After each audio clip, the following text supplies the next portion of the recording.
सोचिए 18 अगस्त 1945 एक विमान हवा में उड़ता है। अचानक एक जोरदार धमाका और कुछ ही सेकंड में वह विमान आग का गोला बन जाता है। उस विमान में एक ऐसा व्यक्ति बैठा है जो आज भी हर भारतीयों के दिलों में जिंदा है, सुभाष चंद्र बोस। लेकिन सवाल यह है कि क्या उस दिन उसकी मौत सच में हो गई थी या फिर हमें जो बताया जा रहा है वो पूरी सच्चाई नहीं है। अब कहानी में थोड़ा पीछे चलते हैं। 1897 कटक उड़ीसा, जो उस समय बंगाल प्रेसिडेंसी के अंदर था, वहाँ एक बच्चा का जन्म होता है जो बचपन से ही असाधारण लगता है और जिसने आईसीएस जैसे कठिन परीक्षाओं को पास किया हो और उसे छोड़ दिया क्योंकि उनके लिए देश सबसे प्यारा था। जहाँ महात्मा गांधी अहिंसा पर बल देते, वहीं नेताजी सुभाष चंद्र बोस मानते हैं कि आज़ादी मांगी नहीं जाती बल्कि छीनी जाती।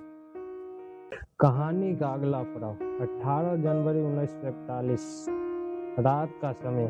कोलकाता में उनको अपने घर पे नजरबंद किया गया था। बाहर पुलिस, अंदर सन्नाटा। लेकिन उसी रात सब कुछ बदल जाता है। एक आदमी चुपचाप घर से निकलता है जो दाढ़ी लगाए हुए, चश्मा पहने और बदला हुआ रूप है, जिसका नाम मोहम्मद जयाउद्दीन बताया गया।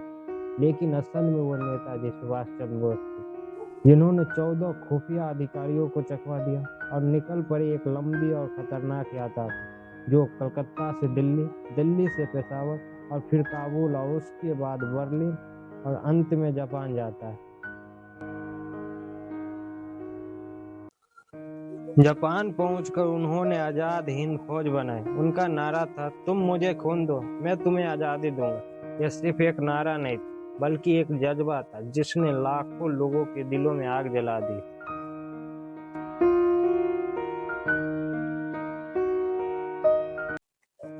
फिर आता है 1945, जब दुनिया बदल रही थी। द्वितीय विश्व युद्ध अपने परिणामों पर था। जापान हार चुका था। 16 अगस्त को नेताजी को खबर मिलती है कि जापान ने आत्मसमर्पण कर दिया, लेकिन उन्होंने हार नहीं मानी। उन्होंने फैसला किया कि वह सोवियत संघ जाएंगे, वहां से एक नई रणनीति बनाएंगे। 17 अगस्त को वह सिंगापुर से अपनी यात्रा शुरू करते हैं। उनके साथ उनके भरोसेमंद साथी हबीबुर रहमान थे। दोनों मिलकर सिंगापुर से बैंकॉक और फिर साइगोन पहुंचे, जहां से एक जापानी विमान उन्हें लेकर उड़ान भरता है। 18 अगस्त 1945 तो हुकू एयरपोर्ट से एक विमान हवा में उड़ता है। सब कुछ सामान्य लगता है, लेकिन अचानक जोरदार धमाका। विमान का इंजन फेल हो जाता है और जमीन पर गिरने लगता है। कुछ ही पलों में चारों तरफ आग फैल जाती और विमान आग का गोला बन जाता है।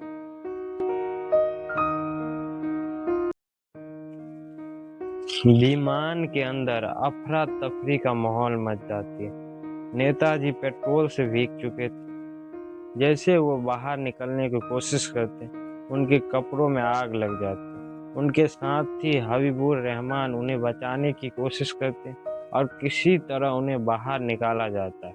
उन्हें तुरंत पास के अस्पताल ले जाया जाता है, जहां डॉक्टर टेनोजोशी योसोमी ने उनका इलाज शुरू कर दिया। 6 घंटा तक लगातार प्रयास किए जाते हैं, लेकिन उनके घाव बहुत गंभीर थे। धीरे धीरे उनकी हालत बिगड़ती जाती है और रात करीब 9 बजे उनकी सांसें थम जाती है।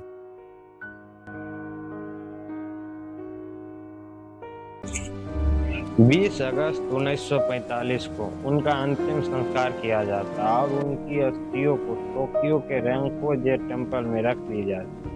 अगर कहानी यही खत्म हो जाती तो शायद यह सिर्फ एक इतिहास का अध्याय बनकर रह जाता, लेकिन असली कहानी तो यहीं से शुरू होता है। क्योंकि बहुत से लोग इस बात को मानने से इनकार करते हैं कि नेताजी सुभाष चंद्र बोस की मृत्यु हो गई थी, क्योंकि उनका मानना है कि इस घटना का कोई पक्का सबूत नहीं। और कुछ लोगों का भी यह मानना है कि नेताजी उस हादसे से मरे नहीं थे, बल्कि वहां से वो सोवियत संघ चले गए थे। वहीं कुछ और लोगों का यह भी दावा है कि वो भारत लौटे और गुमनामी बाबा के रूप में जीवन जीते रहे। इस रहस्य को सुलझाने के लिए सरकार ने कई जांच करवाई, लेकिन हर जांच के बाद सवाल और गहरे होते गए। कोई स्पष्ट जवाब आज तक सामने नहीं आ पाया। इसी बीच एक और अजीब घटना सामने आती है। रात के करीब 3 बजे दिल्ली के एक पुराने दफ्तर में एक बंद कमरा अचानक खुल जाता है। अंदर एक पुरानी फाइल टेबल पर पड़ी होती। उस फाइल पे क्या लिखा था उन्हें सार्वजनिक नहीं किया गया। सच कितनी भी पुरानी क्यों न हो, लेकिन छुपाया नहीं जा सकता। आज इतने सालों के बाद भी वही सवाल खड़ा है। क्या नेताजी सच में 1945 में मारे गए थे, या उनकी कहानी कुछ और थी? सच्चाई क्या है, शायद आज भी कहीं छुपी हुई है।